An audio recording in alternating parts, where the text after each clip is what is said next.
In this video, traders, we're going to look at 4 key ideas on how to trade heavy down days. Stay tuned.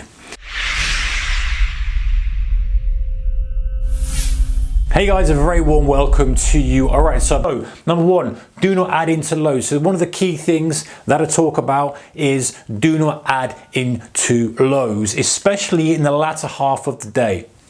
So the first part of the day, you're all good. Third part of the day, you tend to get grinding moves that will flush to lows, pull back, flush to lows, pull back. So the key theme is what we talk about a lot is being positioned early or being cautious about being too aggressive at the wrong point. There's certain points that are right to be aggressive and they're very lucrative when you're aggressive, and there's certain points that it's very dangerous to be aggressive even though it appears like it's the easy trade. So the golden rule really is to be careful about adding into lows. Number 2 is prepare for pops. Now heavy down days, we had one recently, it was like down 3, 4, 5, 6, 700 points.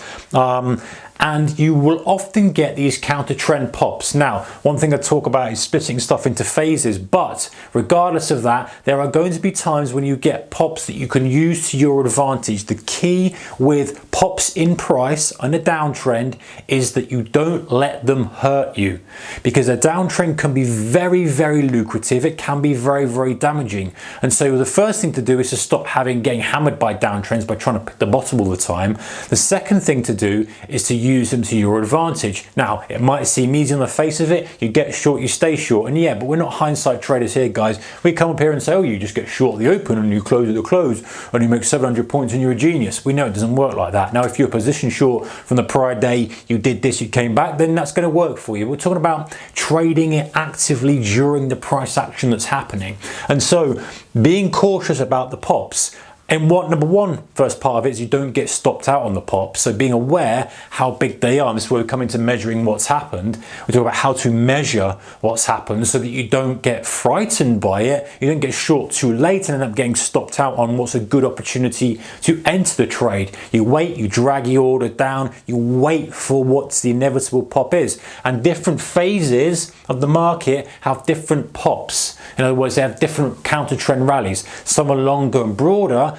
Different phases still have pops, but they're more aggressive, they're more surprising. And so it's knowing what phase of the market gives what kind of movement, allows you to position and surf with the waves as opposed to trying to force something. Because what's very important about these kind of markets, guys, it's almost 3 different days in one very often. It's almost 3 different characteristics, and so aligning yourself with that flow is so key. Okay, measure what's happened. That's kind of when we're looking for how far we're moving down, how far we're moving up.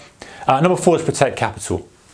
So the biggest thing is to protect your capital. It's very easy to see this and just see dollar signs in your eyes and think, hey, you know what, that should be a 20 grand day, 10 grand day, grand day, whatever level you're trading at, you think it should be that. But what we should be thinking is it's opportunity, right? It's not money, it's opportunity. It's presenting plenty of opportunity.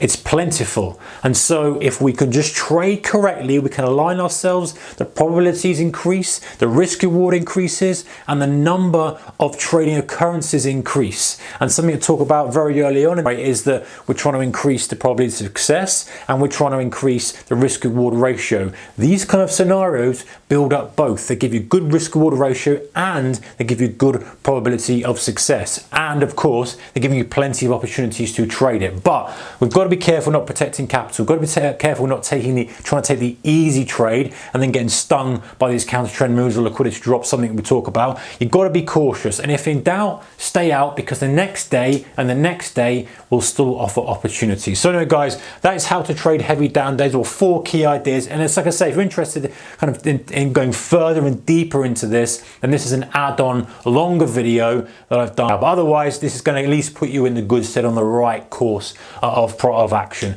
So if you like this kind of stuff, a thumbs up is appreciated, and if you're a subscriber, much appreciated as well. Comment section below. See you next one. Take care. Bye bye.